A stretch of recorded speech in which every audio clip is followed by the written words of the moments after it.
Hey everyone, welcome back for another deep dive. The other day I came across this article and it really made me stop and think. Oh, yeah. What's that? It's about the 2025 visa waiver program. Or, well, more specifically, who's being left out of it. Interesting. Yeah, so the article is called 2025 Visa Waiver, Exclusion of African Nations. And it's from First Post Africa. And just kind of threw up these huge question marks for me right away, like why? What could be the reasons behind something like that? Well, let's dive in and see what we can uncover. I know a lot of our listeners are probably wondering the exact same thing. Exactly. And I think the source, the article, it's tag N18G, by the way. It sets this up really well. It's Yeah. even then the headline itself kind of jumps right into it, doesn't it? What does it say? Trump administration excludes Africans from 2025 visa waiver program. So right off the bat, there's this like sense of, this big decision that's been made. But there's not a lot of clarity on the why part, at least not from what I've seen so far. Okay, so maybe we should back up just a little bit for folks who might not be totally familiar with all this. What exactly is the visa waiver program? What does it mean for people if their country is excluded? Right, that's a good point. Sometimes I forget that not everyone is as deep in the weeds as we are with this stuff. Well, the visa waiver program, it's basically meant to make traveling to the U.S. a whole lot easier for citizens of certain countries. If you're from one of those countries, you can just hop on a plane and go for visits of, under 90 days usually. No need to go through that whole visa application rigmarole.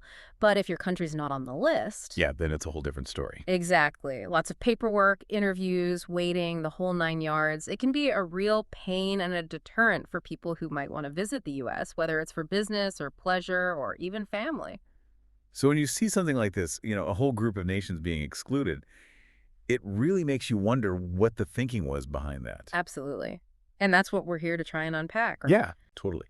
Now, like I said, the article itself doesn't give us a ton of specific reasons for this decision, but there are some things we can consider based on the context. So for sure. The timing is pretty key here. This was during the Trump administration, which was, shall we say, a pretty eventful period for immigration policies in the U.S. Yeah, there were definitely some big changes happening back then. Right. Lots of focus on tightening borders, kind of rethinking the whole approach to immigration. So it's quite possible that this exclusion was part of that bigger picture.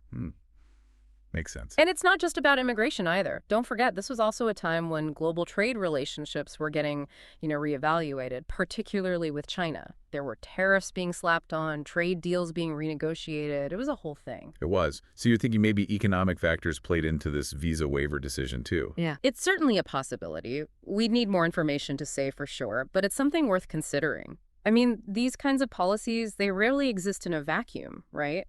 They're often connected to a bunch of different factors, both domestic and international. So, okay, we've got this decision, and we're kind of piecing together some possible motivations behind it.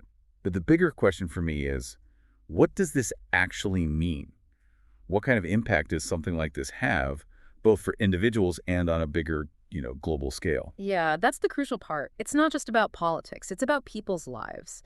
For someone in one of these African nations who might want to visit family in the US, or attend a conference, or even just come for a vacation, this decision creates a real barrier. Right. Like it suddenly makes something that could have been relatively simple into this huge ordeal. Exactly. And that can have a ripple effect not just on individuals, but on relationships between countries, too.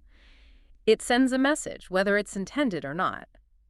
Think about it. If one country makes it harder for your citizens to travel there, how might that affect diplomatic ties, trade agreements, all sorts of things? It definitely raises some questions about priorities and perceptions, doesn't it? It does. Yeah. And on the economic side, well, there's potential for a pretty significant impact there, too. Less travel back and forth could mean fewer investments, less tourism, a decrease in trade. It's hard to measure exactly what those effects would be, but they're definitely worth thinking about. No doubt about it. This is a complex issue, that's for sure. And it's one that, as this article points out, leaves us with more questions than answers in some ways. Yeah, for sure. And I think those questions go beyond just this specific situation. It really makes you think about the whole concept of these programs, these agreements between nations. Like, what criteria should be used to decide who gets included and who doesn't? Is it purely about security concerns? Is it about economic factors? Or is it something else entirely? And then there's the question of, well, who gets to make that call in the first place? Right. Who has the authority to decide what those criteria are, how they're applied, all of that? Yeah. These are tough questions, but they're important ones. And I think they're ones that we need to keep grappling with as a global community. I completely agree.